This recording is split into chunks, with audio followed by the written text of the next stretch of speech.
I'm gonna jump right in with a confession. Since this dark side thing is now in the open, I can share it. I've got an addiction which in the past couple of years I've noticed started to consume me. It permeates my everyday life. Like I wake up, I go to sleep, I just can't, I'm just so addicted to it. And this specific addiction is when I zoom out and look at what it is and I look back, I notice that it's actually an addiction to the process of creation. This is not very much unlike or like Usher's addiction to sex.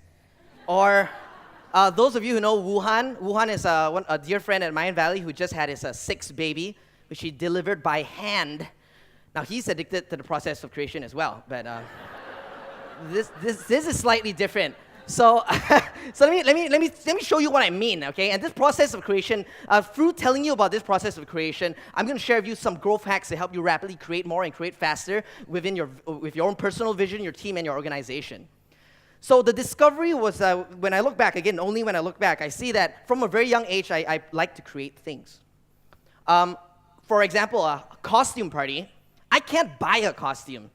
It makes me angry and outraged when I have to buy a costume. So it's against the rule of my life. It's a cardinal sin to buy a costume. I have to make it. So over here, we've got me dressed as Caesar from Planet of the Apes. I augmented my face for that costume. I took a knife, true story, I took a knife and I carved an apple and put it into my mouth to give me that shape. My friends was like, Kylie, you don't need so much, makeup. But I told them, I said, I can't help it.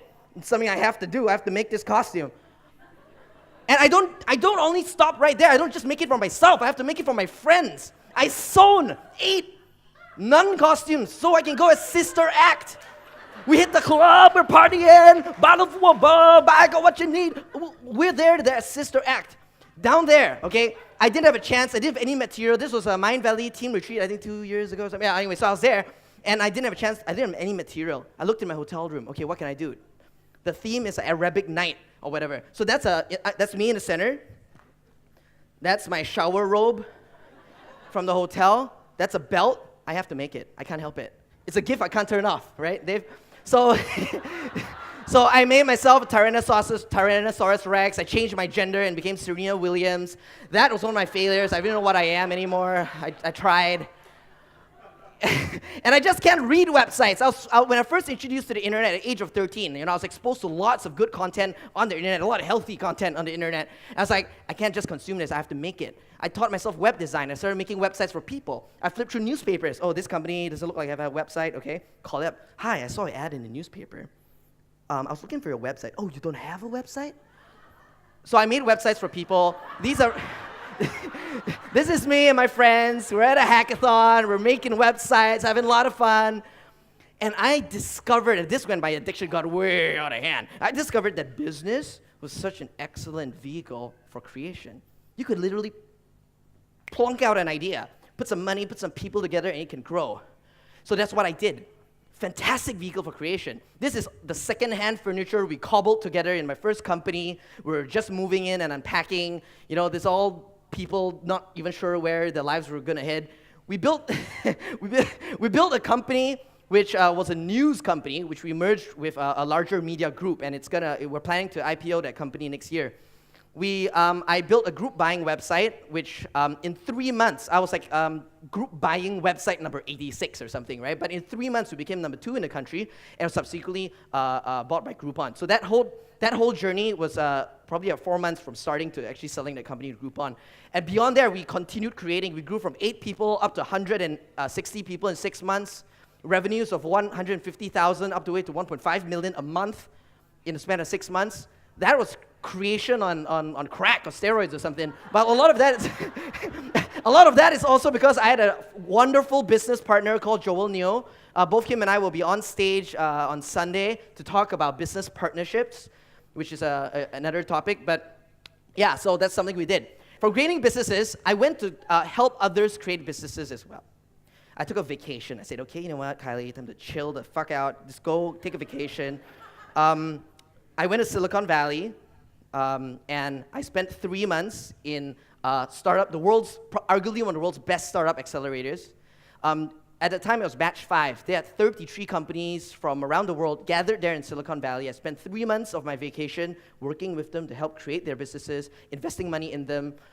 This is me, my first angel investment in the US. After I put my money in, they continued to raise $5.5 million US dollars. We're here in the Hamptons for my next vacation, figuring out how they're going to spend $5.5 million to build a billion-dollar company. And eventually I said, you know what? This venture capital vehicle, just like business, this investment vehicle is a crazy awesome way to facilitate the process of creation. 500 Startups is a global seed fund. They invest money in businesses. And they've got an accelerator in Silicon Valley, which you've seen. They've invested in over 500 companies in the past 3 years from across 38 countries. And these companies collectively went on to raise over $1 billion US dollars. And they're just getting started. So my job is I've got a $10 million allocation. My job is to go around Southeast Asia to look for people I can give money to. And it's so weird because usually when you help somebody, you try and take money from them. But I'm trying to help people and give them money. So after direct experience in the past couple of years doing all of this, right, building my own companies and investing and advising other companies as well, I noticed a couple of patterns begin to emerge in this process of creation. There were many times where people were trying to learn from successes, people were trying to learn from failures, but there's something that people don't talk about so much. It's what happens in between a success and a failure. All the media articles you read is all about, oh, this guy made it big, he did all that, or this fella failed, or whatever. But in between, there's a state I call, very sophisticatedly called, being stuck. And in the Valley, we got a term for that, where some people call it zombie companies. They're not dead. They're making some money, but they're not growing fast either. So like Walking Dead, like Walking Dead companies. So there are different stages of the creation process which one can get really, really stuck in. So I'm going to talk a bit about 3 of these distinct stages and what you can do to not get stuck. Now, so many get stuck in the early game. I noticed I put 2 really big words up there. It's not just abundance. It's like exponential abundance. You know, I've blown up the universe by putting these 2 words together. Basically what I'm trying to say is that because right now, it's like you not only have access to opportunity, you have access to opportunity at a faster and faster rate. That's why you can succeed exponentially in the way a lot of the businesses that I'm involved in my industry grows really fast. So, however, too many of them get stuck in the early stage. The first stage, that's a bit of color over there that you can see a yellow behind that. But anyways, the first stage is when they act on a vision. They've got this great idea.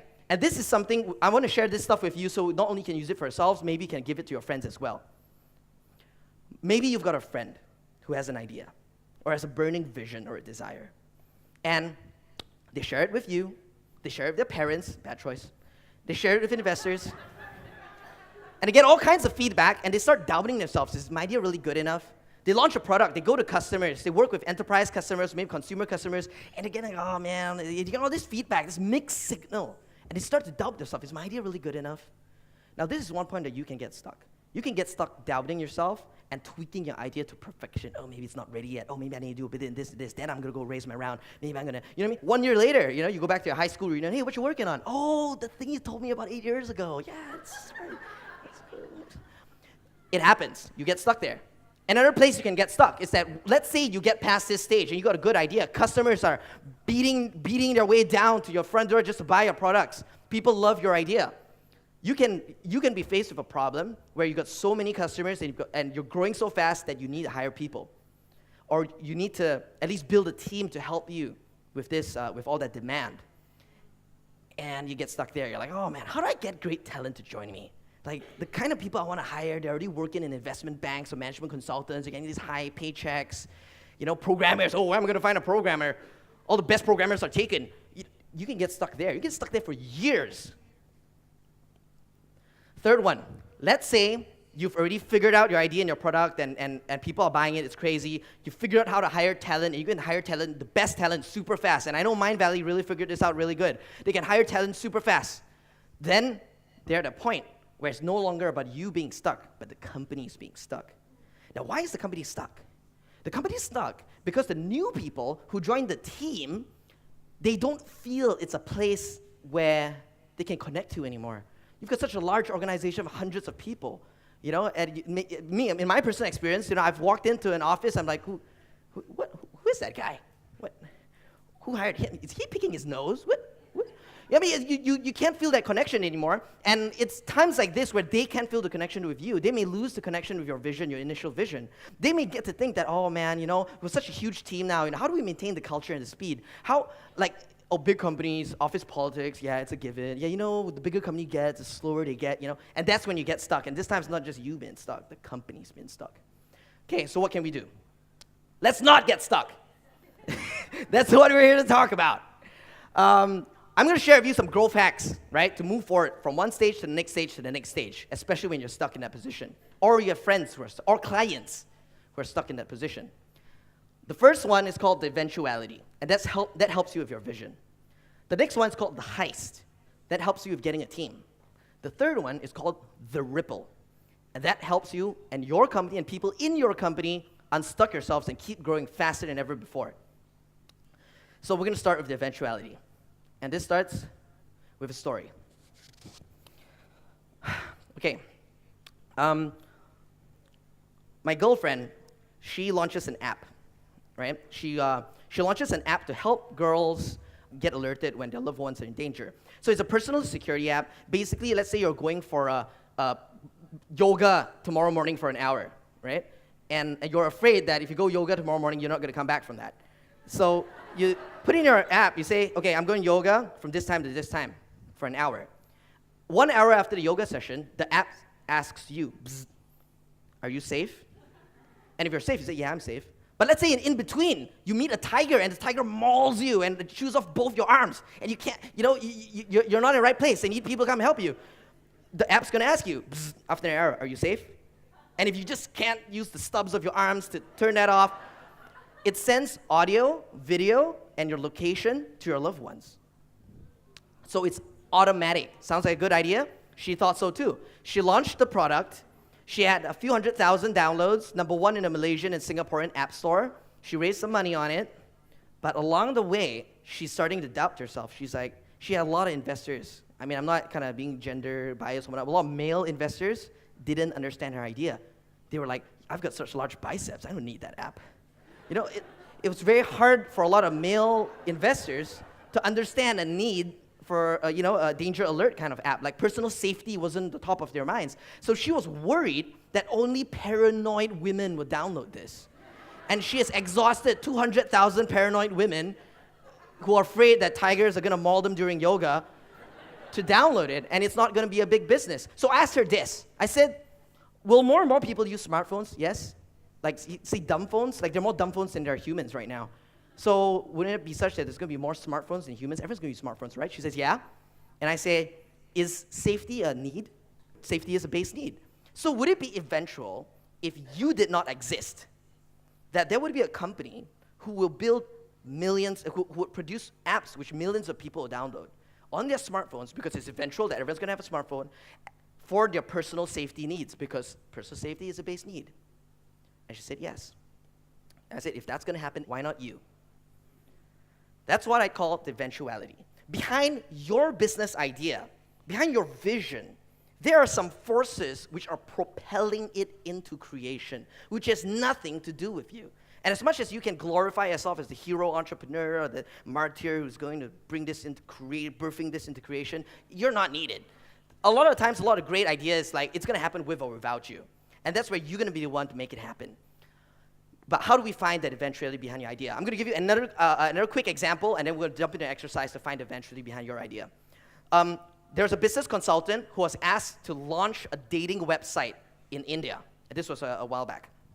The boss said, okay, you go research how we're going to launch in India. He came back after a month, and he told the boss, half an hour PowerPoint slide deck, third factor, about all the different cultural nuances in India and all and at the end of the presentation, he said, it's a little bit risky. I don't think we should do it.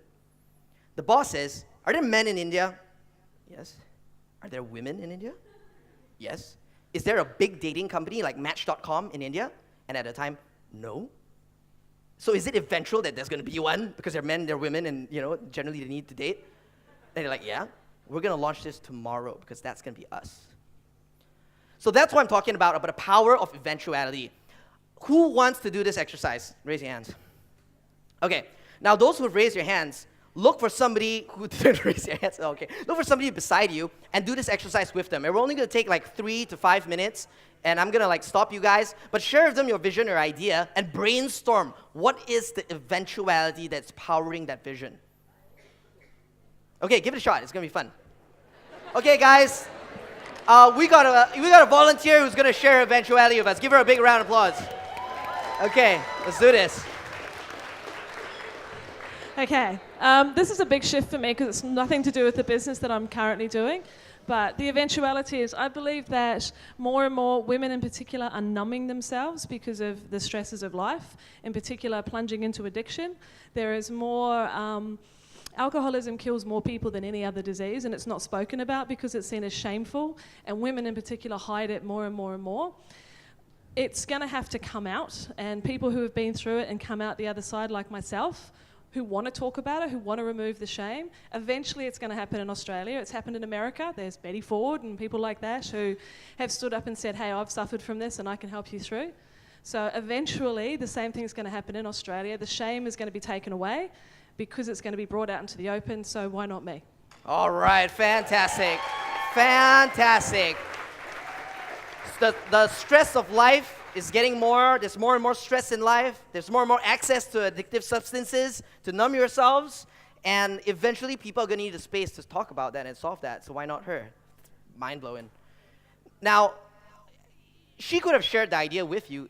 Like, okay, I'm going to start this club in Australia for people to talk about addiction. And oh, that's a great idea. But it wouldn't have the same impact which she just did. You know, she's going to blow minds with this. And people are going to question, oh, how are you going to do it? No. I was having a conversation with Sasha just now. Sasha. And he was talking about, he's a natural businessman. He was pitching me eventuality all the way. He was like, whoa, self-storage. Singapore, 30 units. You know, where you rent space to store stuff? Singapore, 30 units, so small. The US, thousands of units. Malaysia, only 2. I'm going to launch the next one, and 30 more. Well, you want to give him money? Well, I wanted to give him money, man. So there you go, the eventuality. And you've been through it. The steps is you write down a sentence describing your vision or idea or your dream or whatever you call it. Then you remove yourself from that equation. And ask yourself, will it come true whether or not you exist? Why? What are these forces that's going to make it an obvious eventuality? And when you help your friends do this exercise, and when you help yourself do this exercise, you're going to see how powerful your pitch is going to be. Now you've found out, now you're using the eventuality to build inner conviction for your idea. This is a growth hack in a non-conventional sense. It's not a strategy, it's not a tactic. This is something you do inside, it's some inner game stuff. Once you build that conviction with the eventuality powering your idea, it's going to be easier to pitch to people, whether it's customers, whether it's customers or investors or employees, and they're going to want to help you with that because they see that it's obviously going to happen. So that leads us to the heist. I made a mistake early on in my career. I used to hire people who are too qualified for the roles I'm about to give them. I had these super smart interns join me because I don't know why, because they were crazy, and I felt bad. Every talent I hired, I felt bad for them. I'm like, oh my God, this guy is getting paid 3 times in the market. I wish I could pay him that much. I remember when I first joined Mindvalley, and Vision, no, I'm kidding. But when I first joined Mindvalley, Vision told me, he said, you know, Kylie, we're going to build a company that pays its fresh graduates more than a Petronas director. Right? Petronas is a big oil and gas company. And he used to say that to me. But I had the same kind of thing where I can't pay people that much because I just started. So how am I going to convince people? I felt bad. So think about how effective I was in convincing people to join me. I'm like, hey, you know, you're really good, all your skills and experience and all that, it's going to be really relevant for this business. Like, I feel really bad because I can't pay you much, but maybe you'll join me anyway. It was hard, man. Like, it was hard, you know. But I'm forgetting something. People aren't joining you because of the pay and the prestige. There are more reasons than that. So what I discovered on how do you actually pitch that right, or how do you actually solve that on the inner game level so you don't feel guilty for hiring people that you can't pay, is I discovered this after I watched Inception, right? And it wasn't because I went into a dream beyond the mattress. It's because I noticed that there was a distinct pattern in Inception as a movie, which is the same in Ocean's 11, 12, and 13, and all good heist movies. I found out that for these movies, it always starts with a bold mission.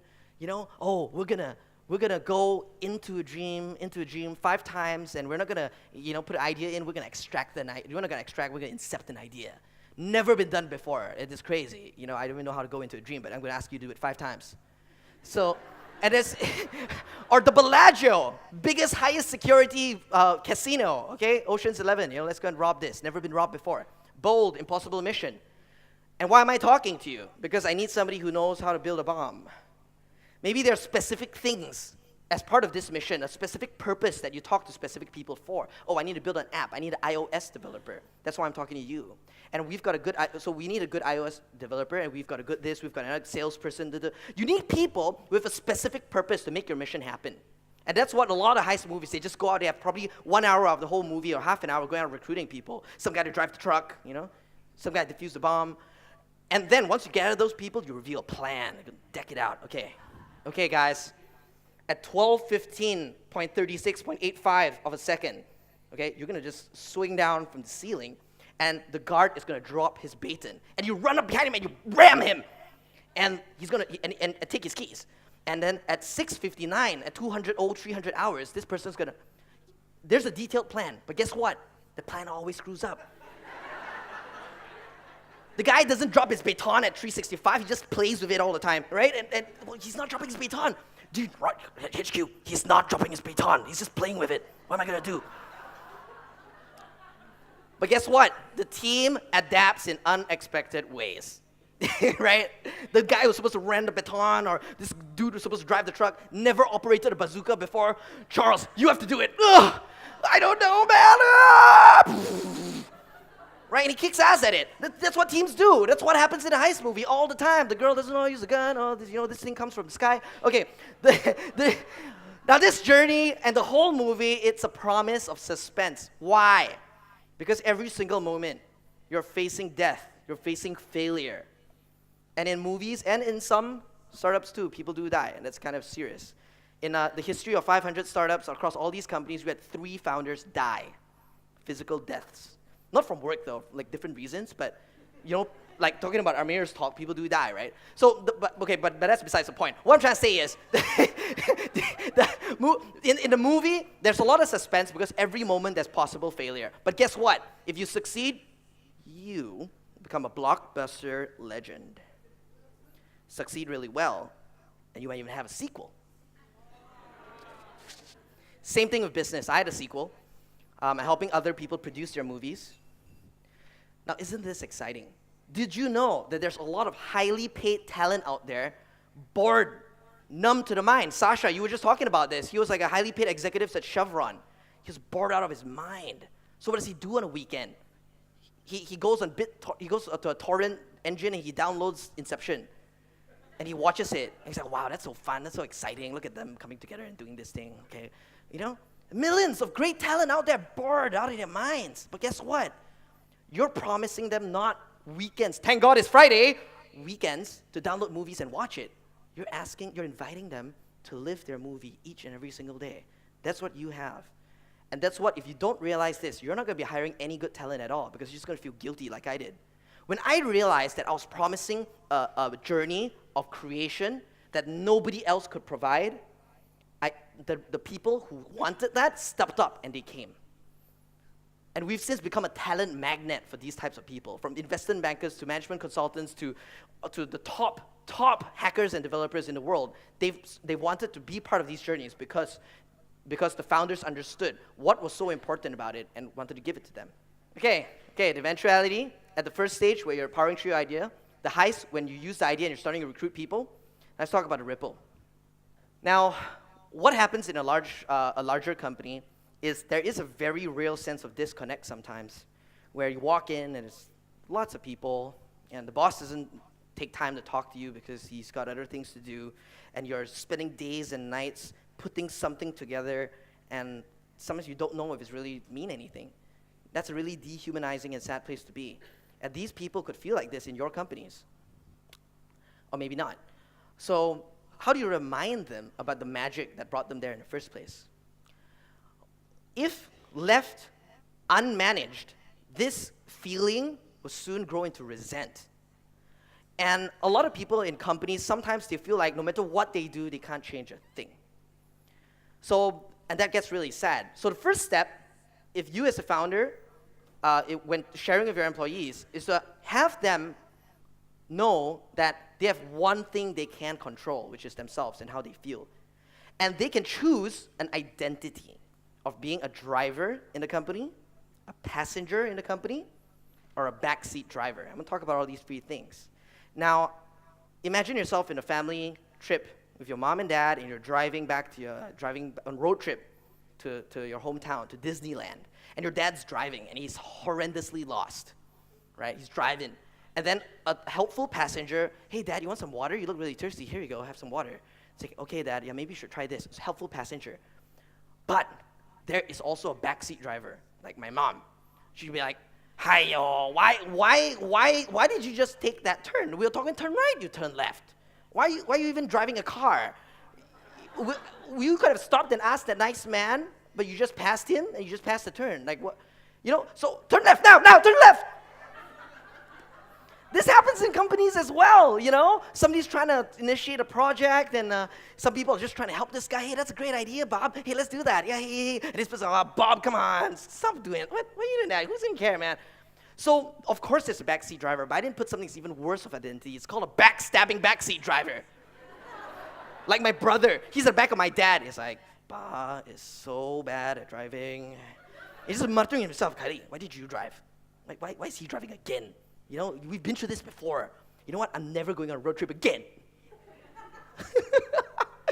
In a company, you got the same thing. You're not vocal about it. Maybe you got vision trying to launch a new initiative to go into a new galaxy, and then somebody said back, vision is.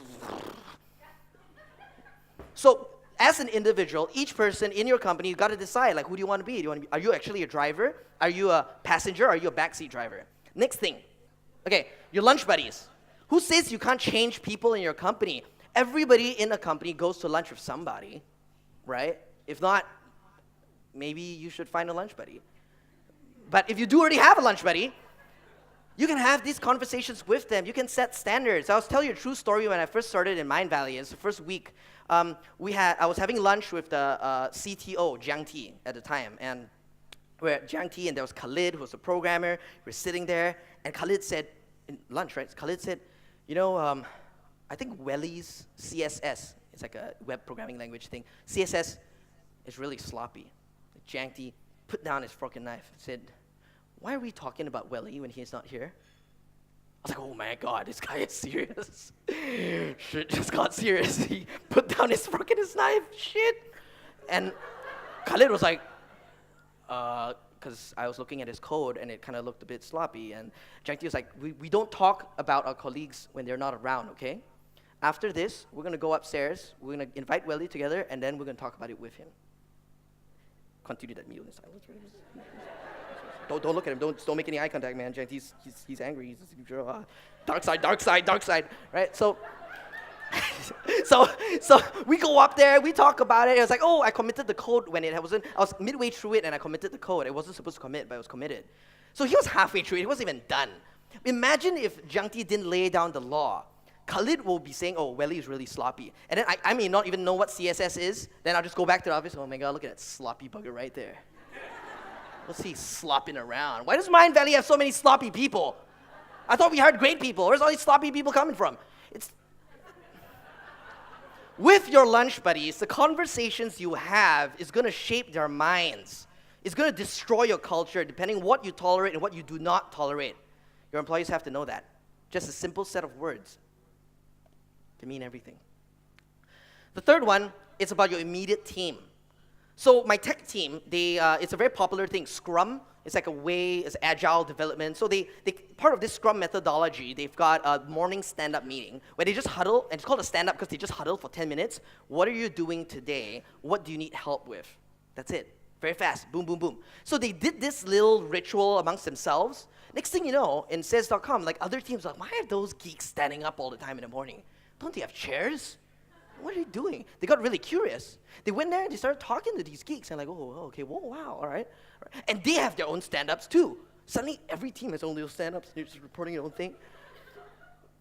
All because the company has some cultural values or some norms, whether it's coded or decoded or not coded, doesn't mean that you and your team can't invent your own culture. And you and your team just getting together and say, you know what, in our team, we're going to do this. We're going to call ourselves the Flying Eagles. You can do whatever you want with your team. Nobody's going to stop you. But the fact of doing that gives you the sense of connection with some people. It helps you really, and it does make change. As it did with the tech guys changing the entire company, bringing that level of agile methodology throughout the whole company. Now, beyond the team, let's talk about across the company. You can start a special project. I'm going to tell you about a special project I experienced, which happened in Mind Valley. Mike Reining, one of the leaders at Mind Valley at the time, came to Yane, a friend of mine, and said, Yane, I've got a special project that I need help with. I want you to, I think that people should celebrate what they're grateful for. I think that's going to be really cool, or thank people. Can we create a blog and everyone in the company can blog on? Suddenly I was like, oh, blogging, okay, great. Okay, great. Let me think about it, Mike, let me think about it. Okay, so Mike walks away. Yanni goes to Wuhan. Hey, Wuhan, you like designing useless icons all the time? I've got a project for you. We're going to create this app where people can choose a useless icon and say thank you to somebody else. So you can give somebody a burger and say, thank you, John, have a burger. So they created this app across a week and got people to use it, and people kept using it, and it was really cool. People loved using it. They're thanking different, oh, hey, Janine, thank you so much for that file that you passed to me on time. Here's a golden banana. It's like people just weird. So when Mike came back after a week and was looking at that app, I was like, whoa, wow. You know what he said? Mike said, wow, a blog can do that? Is One Up still being used by Mind Valley today? One simple idea by Yane on a special project has created lasting change in Mind Valley years after he left. Special projects matter. It brings people across the company, people who you don't normally work with, it brings people together. Encourage your employees to start special projects with each other without your permission. Now, do you guys want to know how an individual employee can create change in a ripple effect across the world? You know the irony of it is probably the easiest thing out of all this stuff. Creating a special project, it can be hard, sometimes. But spreading that change across the world is easier. You do this by sharing your story. If there's something that happened in your company, I've shared with you a few stories today. If something that happened in your company or in other companies that worked out really well, share it with other people. Across the world, there are people talking about the culture at Zappos because Zappos bothered to share their story.